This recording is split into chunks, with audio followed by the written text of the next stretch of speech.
Bismillahirrahmanirrahim. Assalamualaikum warahmatullahi wabarakatuh.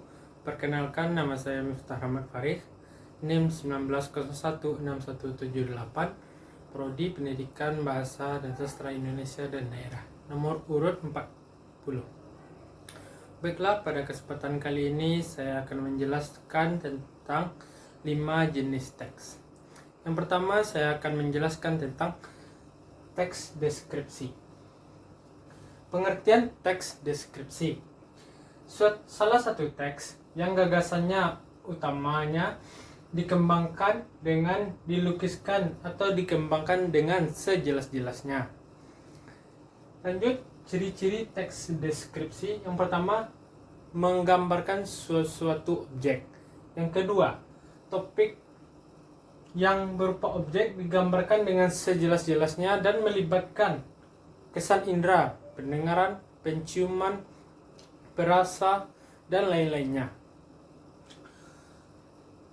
Yang ketiga, membuat pembaca atau pendengar merasakan sendiri seolah-olah mereka terbawa dalam suasana saat membacanya.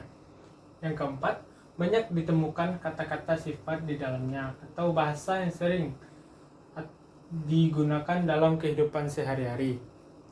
Seperti kita menggambarkan sebuah buah pisang, kulitnya kuning dan bentuknya panjang. Yang kelima, dalam penjelasannya memaparkan sifat objek atau ciri-ciri fisik tertentu. Lanjut, struktur teks deskripsi. Yang pertama, identifikasi. Identifikasi itu adalah merupakan salah satu kegiatan yang dilakukan untuk mengetahui tentang apa saja tokoh yang dalam cerita. Yang kedua, klasifikasi. Klasifikasi ini ialah penyusunan kalimat untuk bagaimana kita menyampaikan deskripsi tersebut. Yang ketiga, deskripsi. Deskripsi tersebut adalah sebuah kegiatan untuk menggambarkan sesuatu objek kepada orang lain. Contoh teks deskripsi yaitu dengan judul Kelinciku. Pada paragraf pertama, aku memiliki seekor kelinci betina yang bernama Lucy. Lucy adalah kelinci Persia yang diberikan oleh ayahku karena aku mendapat ranking 1 di kelas. Beserta makanannya, ayah memberikan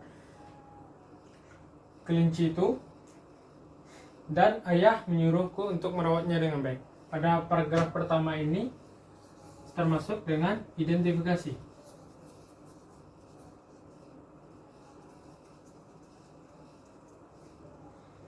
Karena kita mencoba untuk mengetahui apa-apa saja tokoh di dalamnya.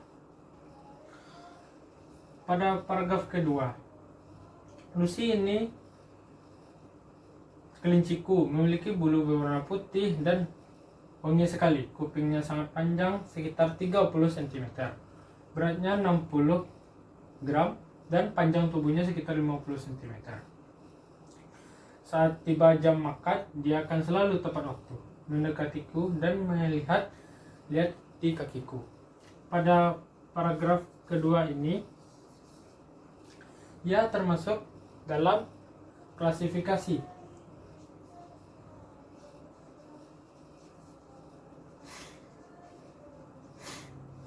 Karena ia mencoba menjabarkan bagaimana kelinci tersebut. Lanjut, paragraf ketiga. Walaupun Lucy adalah seekor kelinci betina, dia kelinci yang sangat aktif.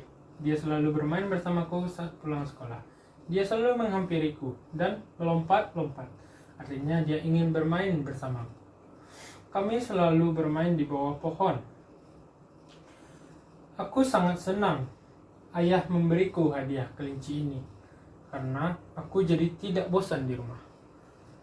Pada paragraf ketiga ini, ia bersifat deskripsi.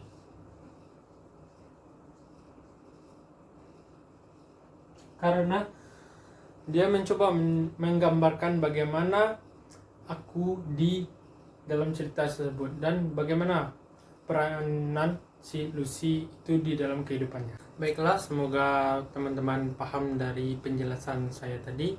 Selanjutnya yang kedua, teks diskusi. Pengertian teks diskusi adalah jenis teks yang berisi tentang sebuah isu dari dua sudut pandang yang berbeda. Ciri-ciri teks diskusi adalah yang pertama, teks yang berisikan inovatif dan argumentatif. Yang kedua, kebahasaannya yang menggunakan dengan perlawanan. Dan strukturnya teks diskusi yang pertama, isu. Isu tersebut adalah pengenalan masalah yang akan didiskusikan dalam sebuah forum tertentu. Yang kedua, argumen yang mendukung. Argumen yang mendukung itu ialah sebuah penjabaran yang mendukung terhadap isu tersebut. Yang ketiga, argumen yang menantang, yaitu argumen yang bertentangan dengan argumen yang mendukung tadi. Lanjut, dan simpulan. Simpulan tersebut adalah hasil akhir dari diskusi yang dilakukan melalui argumen-argumen tersebut. Lanjut, kita masuk kepada contoh teks diskusi. Adapun di sini pada paragraf pertama, larangan merokok di tempat umum menjadi perdebatan di masyarakat. Kalangan yang mendukung terus mengumumkan, sedangkan bagi pihak yang kurang setuju diharapkan larangan itu segera dicabut. Pada paragraf pertama ini, ia termasuk kepada isu, yaitu sebuah pokok permasalahan dalam hal tertentu. Lanjut pada paragraf kedua, larangan merokok di tempat-tempat umum sangat efektif untuk mengurangi dampak buruk merokok, terutama bagi perokok pasif. Perlu dipahami oleh perokok aktif dan perokok pasif memiliki risiko tinggi untuk kesehatannya. Yang pasti, larangan tidak merokok di tempat umum akan menciptakan tempat umum bebas dari asap rokok dan meningkatkan kualitas udara. Pada paragraf kedua ini, dia memberikan argumen yang mendukung terhadap paragraf yang pertama ini. Ia tersebut dengan argumen pendukung.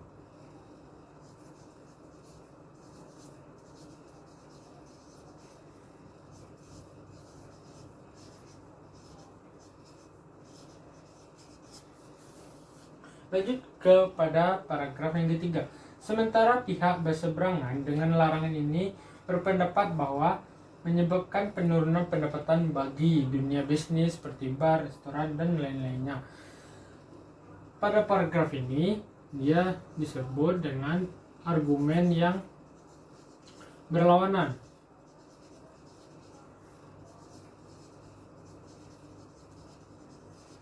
Kenapa dibilang dengan argumen berlawanan? Karena dia tidak setuju dan tidak sependapat dengan paragraf yang kedua ini, karena dia tidak saling bersinkrona antara paragraf 2 dan paragraf 3. Lanjut paragraf yang keempat, yaitu berangkat dari hal-hal di atas, patut dikatakan bahwa larangan rokok di tempat umum sebagai upaya yang untuk lebih baik. Sementara itu, bagi para perokok tetap diberikan hak untuk merokok di area tertentu yang biasanya disebut smoking area. Paragraf 4 ini termasuk dengan simpulan.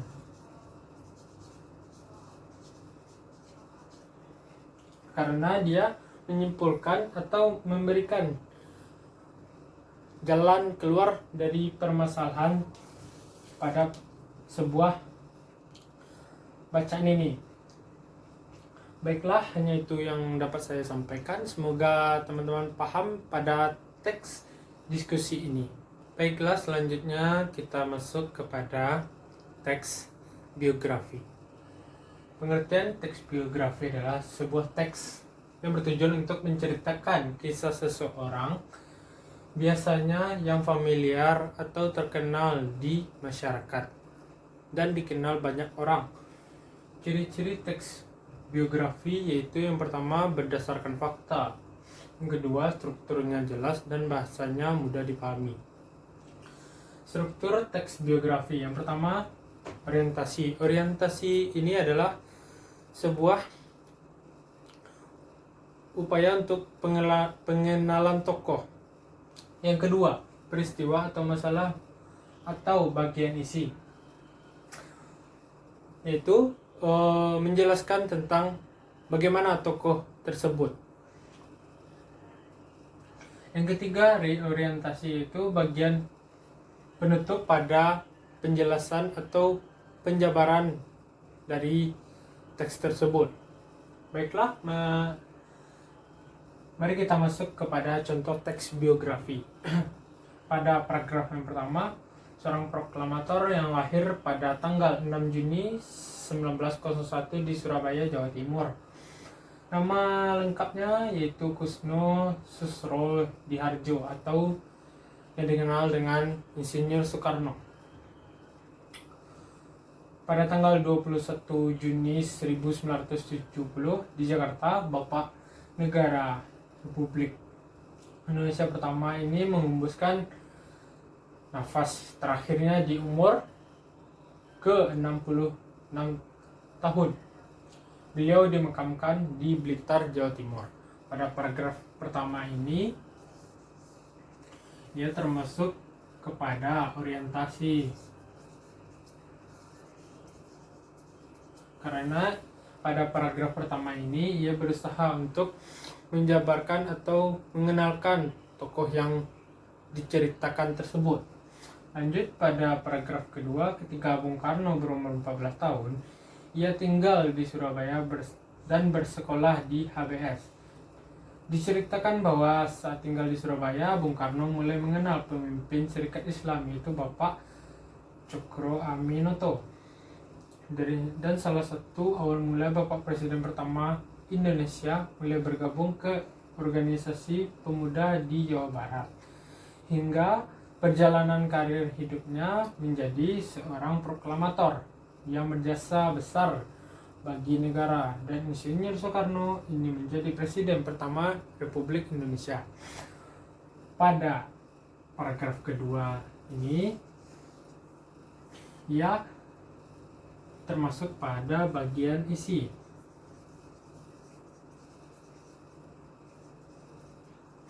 Karena ia menjelaskan atau memaparkan bagaimana sang tokoh ini di masa kehidupannya. Lanjut pada paragraf ketiga, terdapat banyak nilai-nilai kehidupan yang beliau berikan sehingga dapat menjadi contoh, dan kisahnya beliau yang paling menonjol ialah sifat kepemimpinan dan rasa cinta pada Indonesia dan seluruh rakyat Indonesia. Pada paragraf ketiga ini, ia termasuk dengan reorientasi. Ia menutup dari penjelasan yang dari paragraf-paragraf sebelumnya. Baiklah, hanya itu yang dapat saya sampaikan pada teks biografi. Baiklah, lanjut kepada teks selanjutnya, yaitu teks anekdot. Teks anekdot adalah cerita singkat yang di dalamnya mengandung unsur-unsur yang mempunyai maksud untuk melakukan kritikan. Dan ciri-ciri teks anekdot yaitu yang pertama, menampilkan tokoh-tokoh yang dekat dengan kehidupan sehari-hari. Yang kedua, memiliki sifat humoris, lucu, dan lelucon, tapi ia bersifat mengkritik. Yang ketiga, terselip kritikan. Selanjutnya, struktur teks anekdot. Yang pertama yaitu abstrak, yaitu menggambarkan teks secara umum atau secara luas. Yang kedua, orientasi, yaitu menjelaskan latar belakang peristiwa yang akan diangkat. Yang ketiga, krisis, yaitu menjelaskan mengenai pokok permasalahan utama. Yang keempat, reaksi, yaitu penyelesaian masalah. Dan yang kelima, koda, yaitu penutup pada cerita. Lanjut, kita masuk kepada contoh teks anekdot.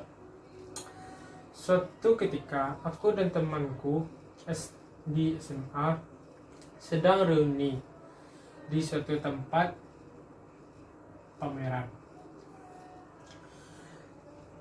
Pada awal kalimat hingga akhir ini dia termasuk kepada abstrak, itu ia mencoba menggambarkan hal yang terjadi. Lanjut, temanku yang bernama Ningsih, ia terlambat ke pameran itu karena terjebak hujan. Karena itu hujan deras. Ningsih menyapa teman-teman dan termasuk aku. Pada mulai dari temanku hingga selesai, dia termasuk dengan orientasi.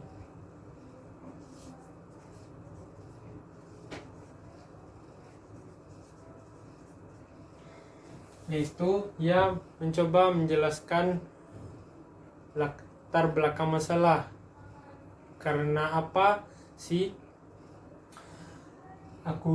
si Ningsih terlambat datang ke pameran itu. Lanjut, kita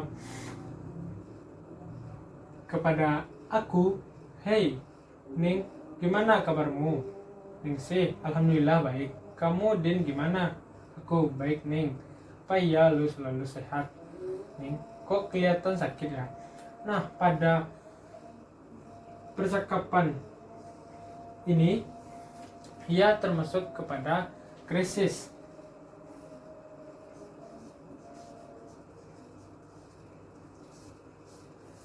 Karena ia mulai masuk ke dalam pokok permasalahan dalam teks tersebut. Lanjut, kita bahas Ningsih. Iya, baik Din. Emang kelihatan sakit apa gimana? Aku. Lu kelihatan lagi sakit. Coba lihat badan lu, kecil banget. Bandingkan sama badan gua. Nah, pada percakapan ini ia termasuk dalam sampai di sini. Nah, ia termasuk dalam penyelesaian masalah atau reaksi.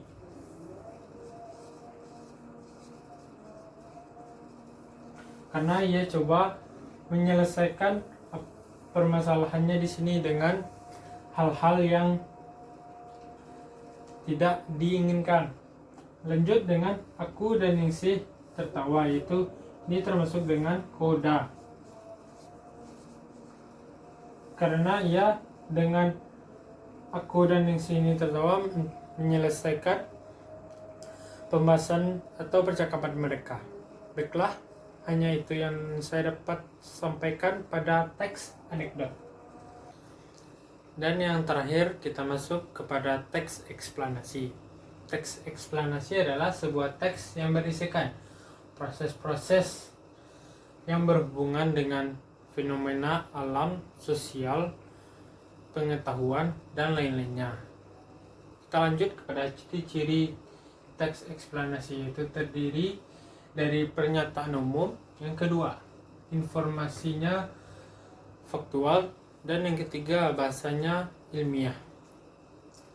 Lanjut kepada struktur teks eksplanasi. Yang pertama pernyataan umum, yang kedua deretan penjelasan, yang ketiga interpretasi.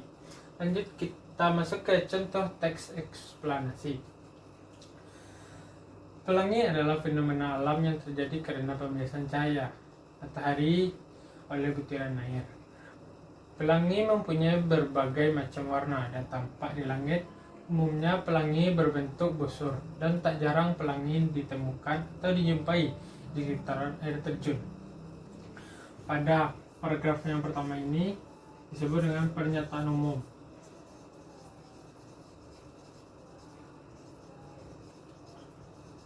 Karena ia menyampaikan pernyataan yang secara umum.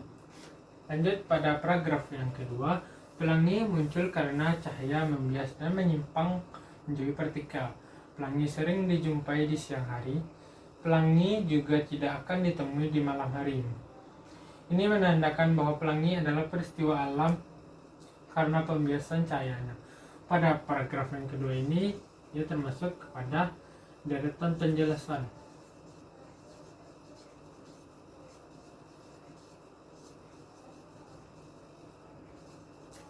Kenapa dikatakan deretan penjelasan? Karena ia mencoba menjelaskan dari paragraf 1 sebelumnya. Lanjut, kita ke paragraf ketiga. Pelangi bisa kita lihat saat sedang hujan, ketika matahari bersinar dari sisi yang berlawanan dengan arah kita menghadap. Mudahnya begini, mesti berada di satu garis lurus sehingga kita baru bisa menikmati betapa indahnya pelangi tersebut. Jadi pada paragraf ketiga ini ia termasuk dengan interpretasi.